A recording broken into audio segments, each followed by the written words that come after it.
안녕하세요. 국어교사 박전현입니다. 부탁 하나 드립니다. 공감해 주시고 구독해 주시면 고맙겠습니다. 여기 숲속에 비둘기가 다정하게 있죠. 오늘 비둘기 이야기인데요. 자, 김광섭 시인의 현대시 성북동 비둘기입니다.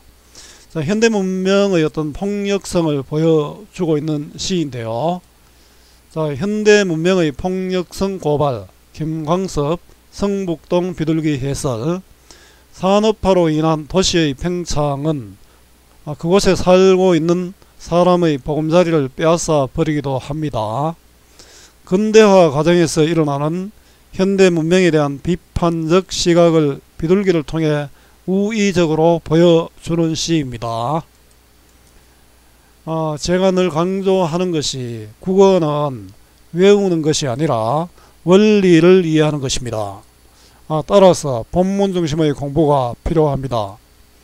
요약지 보고 문제만 푸는 공부는 실패합니다. 국어는 정답을 찾는 것이 아니라 주어진 상황에서 알맞은 답을 찾는 것 꼭 기억하세요. 이해의 배경입니다. 이 시는 사랑과 평화의 상징인 비둘기가 문명과 도시 개발에 의한 자연 파괴로 보금자리를 상실한 채 쫓기는 실세로 전락해버린 모습을 형상화하고 있는 작품입니다. 도시와 산업화로 인해 성북동 산해까지 문명이 침투하면서 본래 그곳에 살던 비둘기는 보금자리를 잃고 떠돌이 신세가 됩니다. 결국 비둘기는 가는 곳마다 인간 문명에 쫓기며 사랑과 평화가 있던 옛날을 그리워하게 됩니다. 화자는 비둘기가 처한 상황을 구체적으로 묘사하면서 무분별한 개발이 우리 인간의 삶에 끼친 영향을 상징적으로 보여주고 도시 문명의 부작용과 해악을 절제된 목소리로 경고하고 있습니다.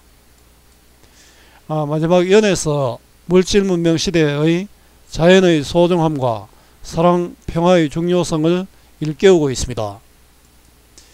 관련해서 읽어볼 만한 소설 조재희의 난장이가 사올린 작은 공이 있습니다. 같이 보면은 이 시의 시대적 배경을 더 잘 이해를 할 수 있을 겁니다.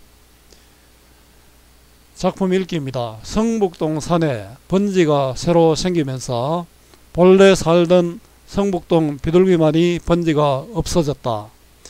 새벽부터 돌 깨는 사들림에 떨다가 가슴에 금이 갔다. 그래도 성북동 비둘기는 하느님의 광장 같은 새파란 아침 하늘에 성북동 주민에게 축복의 메시지나 전하듯 성북동 하늘을 한 바퀴 휘 돈다.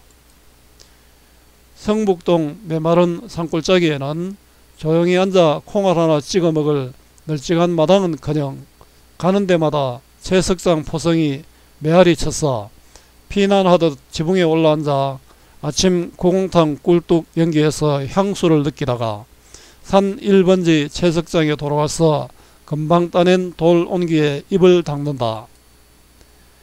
예전에는 사람을 성자처럼 보고 사람 가까이서 사람과 같이 사랑하고 사람과 같이 평화를 즐기던 사랑과 평화의 새 비둘기는 이제 산도 잃고 사람도 잃고 사랑과 평화의 사상까지 낳지 못하는 쫓기는 새가 되었다. 김광섭 성북동 비둘기. 자, 감상 한번 해보겠습니다. 자, 성북동 비둘기. 성북동 사람을 뜻합니다. 자, 성북동 사람을 뜻하는 제목인데요. 옛날 성북동은 서울의 변두리로 가난한 사람들이 살던 곳입니다. 1960년대 후반 개발되면서 그곳에 터잡은 사람들은 살 곳을 잃어버렸습니다. 그 상황을 성북동 비둘기에 빗대어 표현하고 있습니다. 성북동 산에 번지가 새로 생기면서 성북동 산에는 번지가 없었겠죠.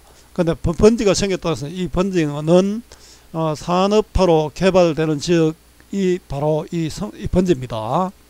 자, 성북동 산은 산업화로 개발되는 지역이고요. 번지는 인간이 털을 잡으면서 번지가 생겼겠죠. 인간의 삶의 터전, 문명을 뜻합니다. 본래 살던 성북동 비둘기만이 번지가 없어졌다. 자, 성북동 비둘기.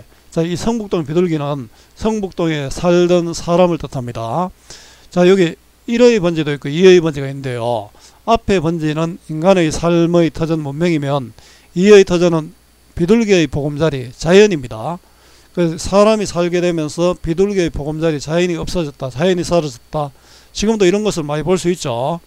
자, 1과 2의 의미 차이에 유의해야 됩니다. 아마 이 시가 나오면은 이것의 의미를, 이 번지의 의미를 묻는 문제가 반드시 나올 겁니다. 새벽부터 돌 깨는 산울림에 들다가, 뭐 새벽에 사실은 산에 새소리, 바람소리, 물소리 이런 게 들려야 되잖아요.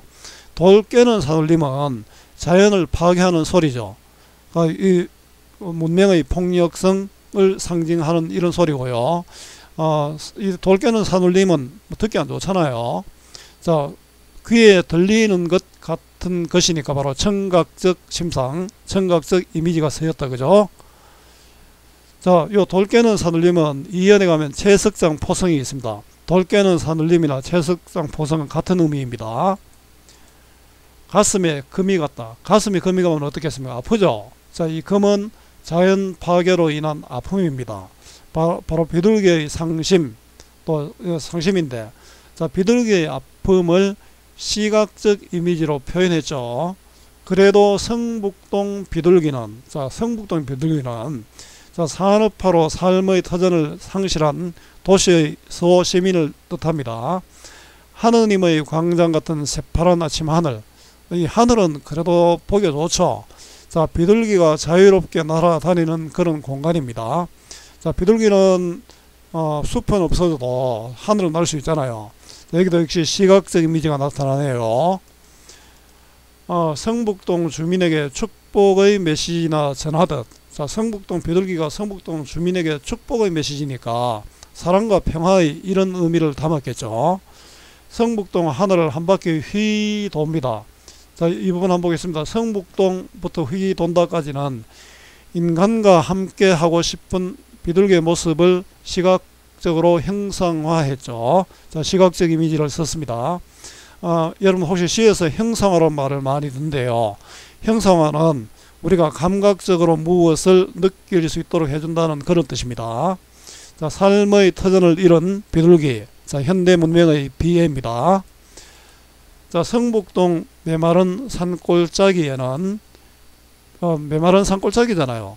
옛날에 어떤 숲이 있고 물이 있고 이런 산골짜기가 아니고 메마른 산골짜기는 파괴된 비둘기의 보금자리로 파괴된 자연이죠. 메마른 또 현실을 뜻합니다. 조용히 앉아 콩을 하나 찍어 먹을 널찍한 마당은커녕 가는 데마다, 자, 널찍한 마당은커녕 가는, 널찍한 마당은 비둘기가 조금 여유롭게 앉아 있을 수 있는 곳이잖아요.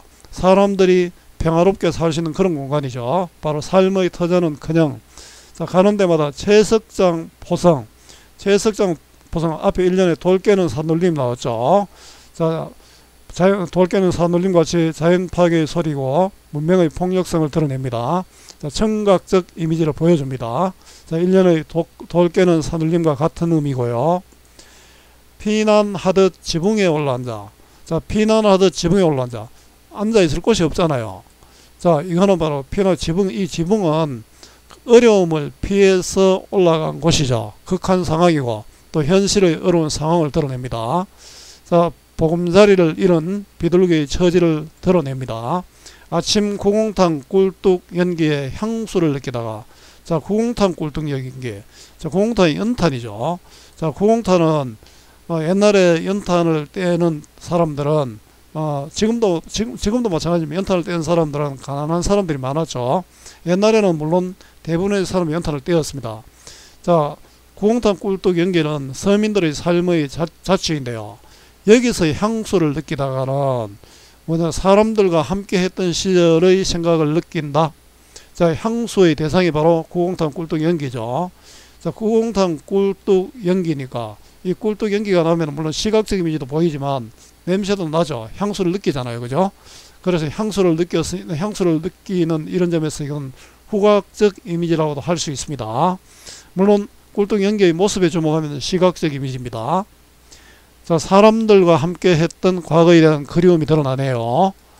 자, 산 1번지 채석장에 돌아가서 산 1번지 채석장은 파괴된 삶의 터전이죠. 산이 그대로 있었으면 되는데 돌을 캔다고 막 산을 파헤쳤잖아요. 금방 따낸 돌옹기에 입을 닦는다. 아무리 돌은 파괴되었지만 그래도 산에서 금방 나왔잖아요. 금방 따낸 돌옹기는 파괴된 자연인데 이 파괴된 자연도 바로 향수를 느끼는 대상이 된다. 그죠? 금방 따낸 돌의 향수를 느끼고 있죠. 자, 입을 닦는다. 자, 입을 닦는다 보면 입을 닦는 행동이 보입니까? 근데 돌이 옹기는 따뜻하잖아요. 자, 이 그리움을 행동으로, 즉 촉각적 이미지로 형상화했습니다. 입을 닦는 것은 내가 그립다는 그런 뜻이고, 또 따뜻한 돌옹기가 있잖아요. 따뜻하다는 촉각적 이미지로 형상화했습니다. 자, 인간 문명에 쫓기며 옛날을 그리워하는 비둘기. 자, 동경과 좌절이죠. 예전에는 사람을 성자처럼 보고, 예전에는 자연이 파괴되기 전에는, 자, 평화로운 과거의 모습이죠. 사람을 성인처럼 봤다는 뜻이죠. 사람 가까이서 사람과 같이 사랑하고 사람과 같이 평화를 즐기던, 예전엔 좋았죠. 같이 즐겼다. 그죠? 사랑과 평화의 새 비둘기는, 자, 예전의 모습을 구체적으로 보여주고 있다. 그죠? 자, 여기까지가 과거고요. 다음부터는 이제 현재입니다. 이제 현재잖아요. 산도 잃고 사람도 잃고, 산도 사람도 다 잃었네요. 이거 대구법이네요. 산은 자연이고 삶의 터전이고, 사람은 함께 살던 사람이죠. 사랑과 평화의 사상까지는 산업화로 인해 어떤 손상된 어떤 가치죠. 낳지 못하는 쫓기는 새가 되었다. 쫓기는 새는 지금의 비둘기인데 인간의 문명으로 쫓기는 새고, 이건 바로 도시의 소시민을 뜻합니다. 자연과 사람으로부터 소외되고 평화를 잃어버린 비둘기. 자, 사랑과 평화의 상실을 보여줍니다. 자, 이렇게 성북동 비둘기를 통해서 결국 현대 문명으로 인한 어떤 폭력성을 보여주고 있지요. 정리해 보겠습니다. 자유로운 형식의 자유시고요. 개인의 마음을 담은 서정시입니다. 운문 형식의 운문시죠. 성격은 주지적이다. 여러분, 주지적이란 말은 뭐냐 하면은, 주지적과 반대되는 말이 주정적입니다. 주정적은 감정이 막 드러난다는 것이죠. 시에 뭐 슬프다, 뭐 이런 기쁘다, 감정이 드러나는데, 이 시는 감정보다는 어떤 반대적인 어떤 생각이 드러나죠. 그래서 주지적입니다. 주지적과 주정적은 반대된다는 것, 그걸 파악하고 있으면 되겠습니다. 상징적이고, 비둘기의 상징적 의미를 생각해 보면 되겠죠. 비판적, 현실에 대한 비판적이고, 참여적은 현실의 문제에 대한 자기의 생각이 드러난다는 뜻입니다. 참여적 반대가 순수적입니다. 주제는 자연 파괴와 인간성 상실에 대한 비판이고요. 자연 파괴와 비인간화 되어가는 현대 문명에 대한 비판이라고도 할 수 있습니다. 같은 말입니다. 그죠? 자, 특징입니다. 대상인 비둘기가 처한 상황을 구체적으로 제시하고 있죠. 상징적 시어를 사용하고 선명한 감각적 이미지를 제시하고 있습니다. 인간의 무분별한 개발로 상처받은 비둘기의 모습을 시각적 이미지로 제시하고 있고요. 다양한 감각적 이미지, 앞에서도 감각적 이미지 이야기했네요. 활용의 주제의식을 드러내고 있습니다. 문명 파괴의 모습을 청각적 이미지로 또 구체화해서 제시하고 있죠. 돌 깨는 산울림 이런 게 있잖아요. 채석장 포성도 있었고요. 과거와 현재의 상황을 대비해서 문제의식을 드러냅니다. 과거는 사람과 잘 지냈는데 지금은 그렇지 못하죠. 비둘기를 의인하여 문명 비판적 내용을 우의적으로 표현했습니다. 자, 우의적 표현은 다른 사물에 빗대어 표현하는 것으로, 자, 비유는 개별 대 개별의 관계라면 우의는 전체 대 전체의 관계로 나타납니다. 자, 1, 2연에서 상황을 제시한 후 3연에서 주제를 집약해서 제시하고 있습니다. 활동하기인데요. 자, 활동하기 문제는 여러분들이 한번 풀어보기 바랍니다. 오늘 김광섭 시인의 성북동 비둘기를 공부했습니다. 오늘 이 수업이 여러분들에게 조금이라도 도움이 되었으면 좋겠습니다. 수고 많았고요. 오늘 또 고맙습니다.